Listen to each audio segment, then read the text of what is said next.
வணக்கம். இன்றைய முக்கிய செய்திகள். புதிய அமைச்சரவைக்காக புதுச்சேரி சட்டசபை வளாகத்தை அழகுபடுத்தும் பணிகள் நடந்து வருகிறது.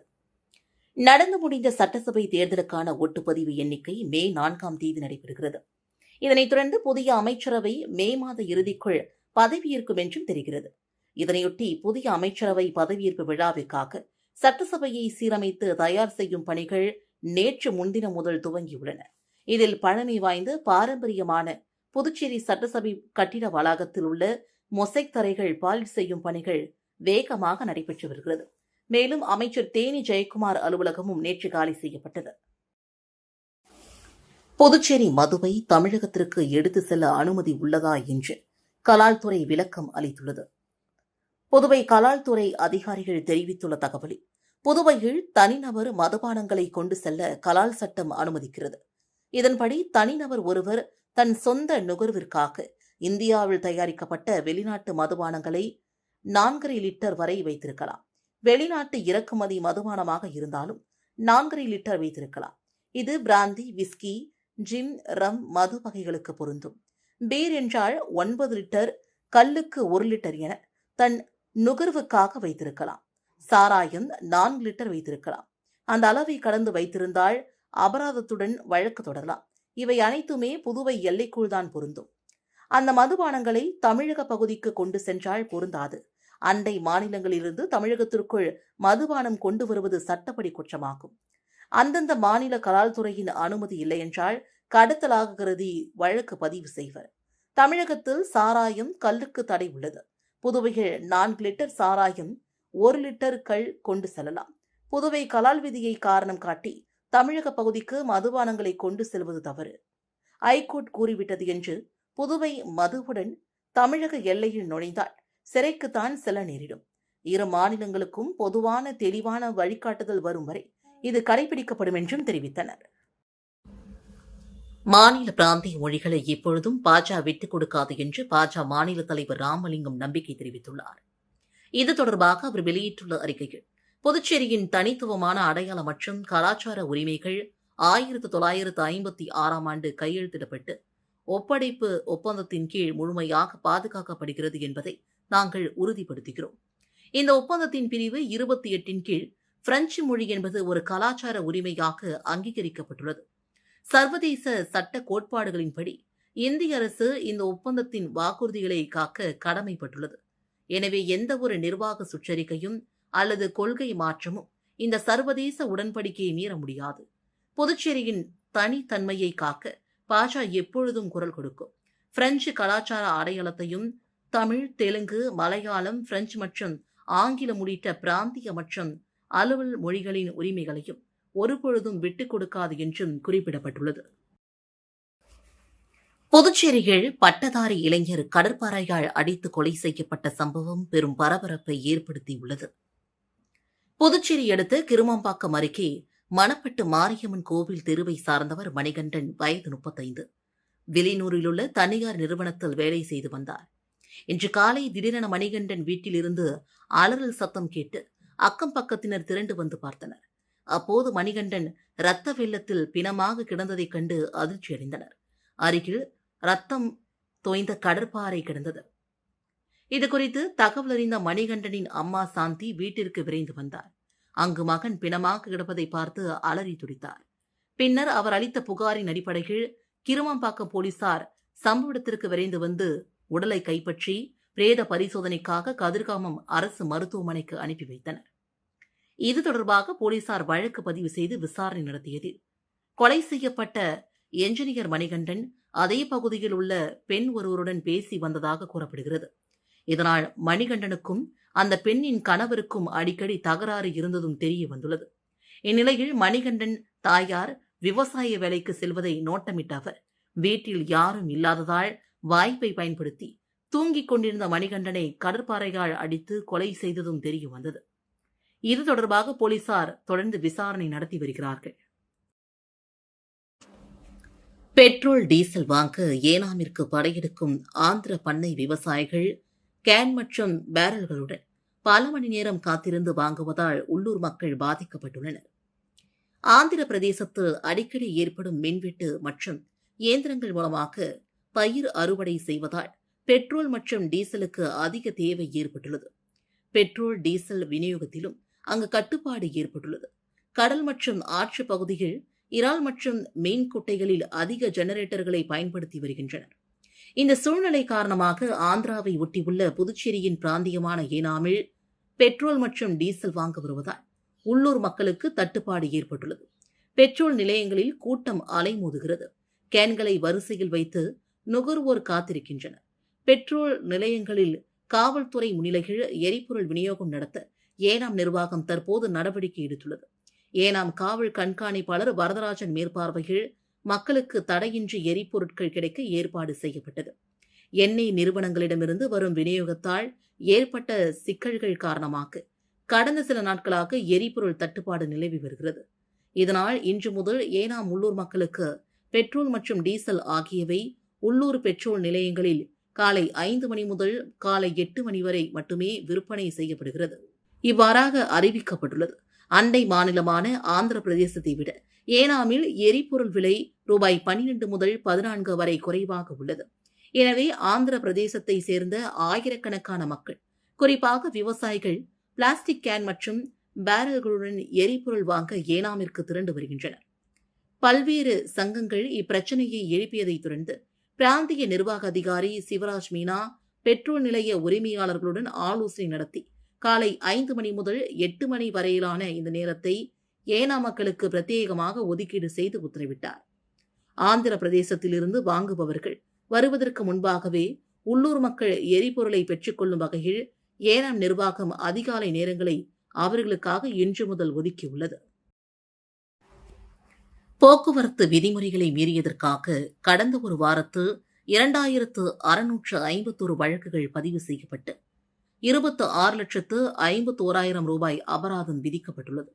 இதுகுறித்து போக்குவரத்து சீனியர் எஸ்பி திவ்யா வெளியிட்டுள்ள செய்திக்குறிப்பில், சாலை பயணிகளின் பாதுகாப்பை கருத்தில் கொண்டு புதுச்சேரி முழுவதும் முக்கிய சந்திப்புகள் மற்றும் விபத்து அபாயம் உள்ள பகுதிகளில் போக்குவரத்து காவல்துறை தீவிர கண்காணிப்பில் ஈடுபட்டது. கடந்த ஒரே வாரத்தில் மட்டும் போக்குவரத்து விதிகளை மீறியதற்காக மொத்தம் 2651 வழக்குகள் பதிவு செய்யப்பட்டு 26,51,000 ரூபாய் அபராதம் விதிக்கப்பட்டுள்ளது.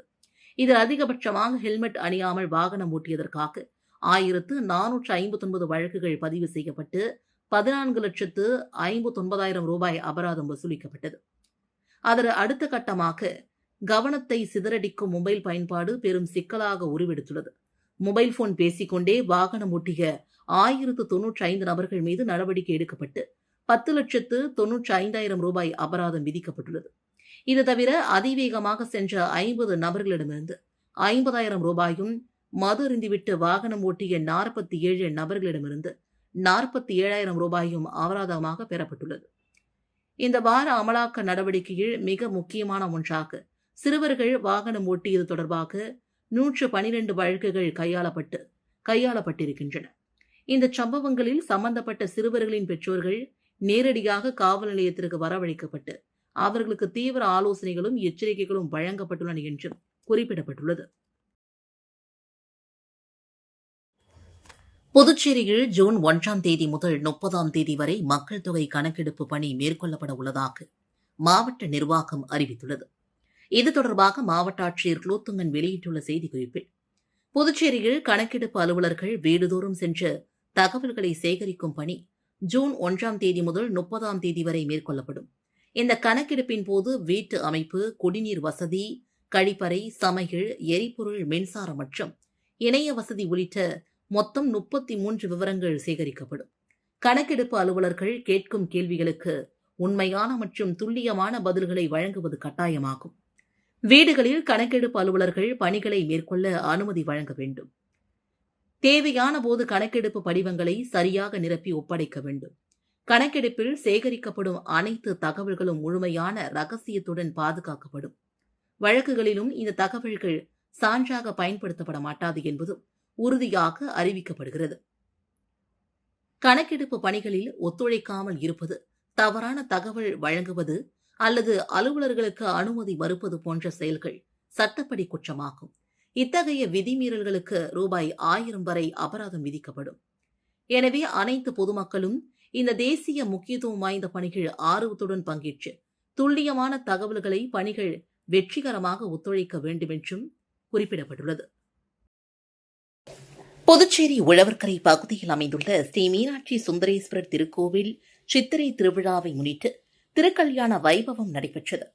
புதுச்சேரி மேரி உழவர்கரை பகுதியில் அமைந்துள்ளது அருள்மிகு ஸ்ரீ மீனாட்சி சுந்தரேஸ்வரர் மற்றும் முத்துமாரியம்மன் தேவஸ்தானம். இந்த திருக்கோவிலில் சித்திரை பெருவிழாவை முன்னிட்டு திருக்கல்யாண மகோத்சவம் நடைபெற்றது. ஊர் பொதுமக்கள் சீர்வரிசை ஊர்வலமாக கொண்டு வர மீனாட்சி சுந்தரேஸ்வரருக்கு மாலை மாற்று நிகழ்வு நடைபெற்று யாகசாலையில் சிவாச்சாரியர்கள் வேத மந்திரங்கள் ஓத சுந்தரேஸ்வரர் மீனாட்சி அம்மனுக்கு மாங்கல்யம் அணிவிக்கும் நிகழ்வு நடைபெற்றது.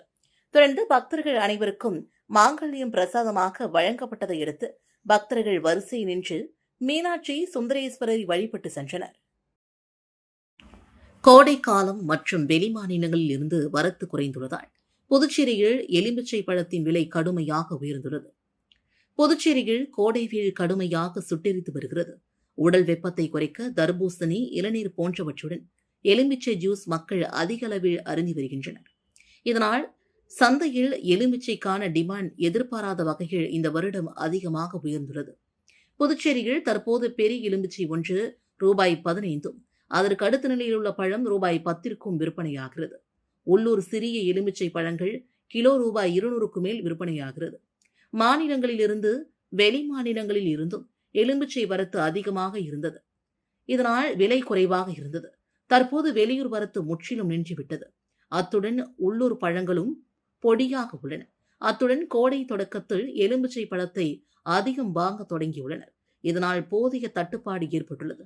இதனால் விலை உயர்வு அதிகமாக உள்ளதாக வியாபாரிகள் தெரிவித்துள்ளனர்.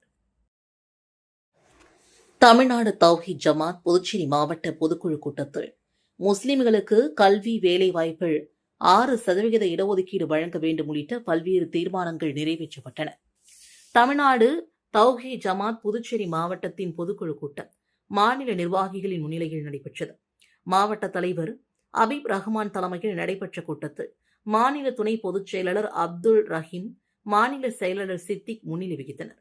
மாவட்ட செயலாளர் ரிஷாத் அகமது கடந்த ஒரு ஆண்டு கால செயல்பாடுகளின் ஆண்டு அறிக்கையும், மாவட்ட பொருளாளர் அபுபக்கர் சித்திக் வரவு செலவு கணக்கு அறிக்கையும் தாக்கல் செய்தனர்.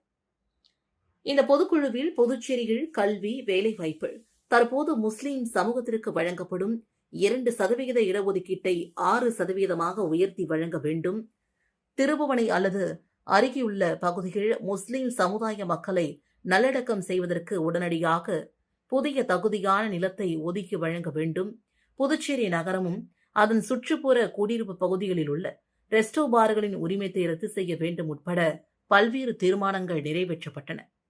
மேலும் புதுச்சேரி மாவட்டத்தின் புதிய நிர்வாகிகளாக மாவட்ட தலைவர் அபுபக்கர் சித்திக், மாவட்ட செயலாளர் இர்ஷாத் அகமது, மாவட்ட பொருளாளர் முகமது முஹாரக், மாவட்ட துணைத் தலைவர் அபீப் ரஹ்மான், மாவட்ட துணை செயலாளர் ஹபீப் ரஹ்மான், மாவட்ட துணை செயலாளர் ஷாஜஹான் ஆகியோர் தேர்வு செய்யப்பட்டனர். இதில் கிளை நிர்வாகிகள் 60க்கும் மேற்பட்டோர் கலந்து கொண்டனர். முக்கியமான தீர்மானங்களை நாங்கள் நிறைவேற்றியிருக்கின்றோம்.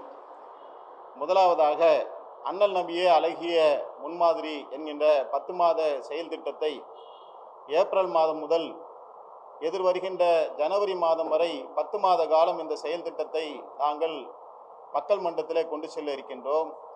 அதிலே குறிப்பாக மது போதையினால் பாதிக்கப்படக்கூடிய இளைஞர்களை மீட்டெடுக்க வேண்டும் என்கின்ற நோக்கிலும், சமுதாயத்தில் நடக்கக்கூடிய சீரழிவுகளை கண்டித்து விழிப்புணர்வு பிரச்சாரங்களை செய்ய வேண்டும் என்ற நோக்கிலும் இந்த 10 மாத செயல் திட்டத்தை நாங்கள் வீரியமாக கொண்டு செல்ல இருக்கின்றோம். அதற்கான தீர்மானத்தை நிறைவேற்றி இருக்கின்றோம். இரண்டாவதாக, பாண்டிச்சேரியில முஸ்லிம்களுக்கான இடஒதுக்கீடு 2% குறைவாக இருக்கின்றது. இதை 6% உயர்த்தி தர வேண்டும் என்கின்ற கோரிக்கை நீண்ட காலமாக வைக்கப்பட்டு வருகின்றது. இதை இந்த பொதுக்குழுவின் வாயிலாக நாங்கள் தீர்மானமாக நிறைவேற்றி இருக்கின்றோம். ஸ்ரீ நாகத்தம்மன் ஆலயத்தில் அருள்மிகு ஸ்ரீ சுந்தரேஸ்வரர் மீனாட்சி திருக்கல்யாணம் மற்றும் ஸ்ரீதேவி பூமாதேவி வரதராஜ பெருமாள் திருக்கல்யாணம் சிறப்பாக நடைபெற்றது. புதுச்சேரி கொட்டுப்பாளையம் பகுதியில் அமைந்துள்ளது ஸ்ரீ நாகத்தம்மன் திருக்கோவில். இத்திருக்கோவிலில் சித்திரை பெருவிழாவை முன்னிட்டு 23ஆம் ஆண்டு விழா நிகழ்வாக ஸ்ரீ மீனாட்சி சுந்தரேஸ்வரர் திருக்கல்யாண வைபவமும் 10ஆம் ஆண்டு ஸ்ரீதேவி பூமாதேவி சமேத ஸ்ரீ வரதராஜ பெருமாள் திருக்கல்யாண வைபவமும் நடைபெற்றது. யாகசாலையில் வைக்கப்பட்ட மாங்கல்யம் வேத பாராயணம் பாட சுவாமிகளுக்கு அர்ச்சகர்கள் அணிவித்து மகா தீபாரதனை காண்பிக்கப்பட்டது. இதில் பக்தர்கள் அனைவரும் கலந்து கொண்டு மீனாட்சி சுந்தரேஸ்வரர் மற்றும் வரதராஜ பெருமாளை வழிபட்டு திருக்கல்யாண மாங்கல்யத்தை பிரசாதமாக பெற்று சென்றனர். இத்துடன் செய்திகள் நிறைவடைந்தன. வணக்கம்.